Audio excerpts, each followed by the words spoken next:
And the word of Samuel came to all Israel. Now Israel went out against the Philistines to battle and pitched beside Ebenezer, and the Philistines pitched in Aphek. And the Philistines put themselves in array against Israel. And when they joined battle, Israel was smitten before the Philistines, and they slew of the army in the field about 4,000 men. And when the people were come into the camp, the elders of Israel said, Wherefore hath the Lord smitten us today before the Philistines? Let us fetch the ark of the covenant of the Lord out of Shiloh unto us, that, when it cometh among us, it may save us out of the hand of our enemies. So the people sent to Shiloh that they might bring from thence the ark of the covenant of the Lord of hosts, which dwelleth between the cherubims. And the two sons of Eli, Hophni and Phinehas, were there with the ark of the covenant of God. And when the ark of the covenant of the Lord came into the camp, all Israel shouted with a great shout, so that the earth rang again. And when the Philistines heard the noise of the shout, they said, What meaneth the noise of this great shout in the camp of the Hebrews? And they understood that the ark of the Lord was come into the camp. And the Philistines were afraid, for they said, God is come into the camp. And they said, Woe unto us, for there hath not been such a thing heretofore. Woe unto us! Who shall deliver us out of the hand of these mighty gods? These are the gods that smote the Egyptians with all the plagues in the wilderness.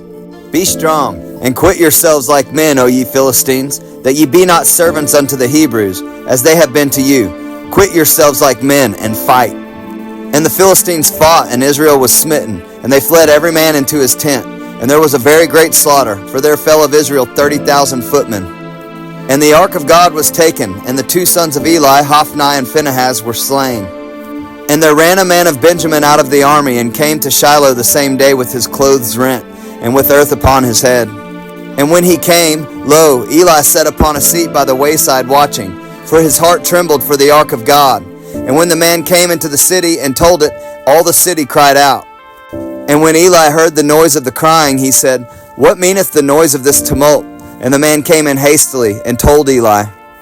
Now Eli was 98 years old, and his eyes were dim that he could not see. And the man said unto Eli, I am he that came out of the army, and I fled today out of the army. And he said, What is there done, my son? And the messenger answered and said, Israel is fled before the Philistines, and there hath been also a great slaughter among the people.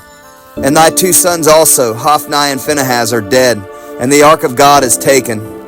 And it came to pass, when he made mention of the ark of God, that he fell from off the seat backward by the side of the gate, and his neck brake, and he died. For he was an old man and heavy, and he had judged Israel 40 years. And his daughter-in-law, Phinehas' wife, was with child, near to be delivered.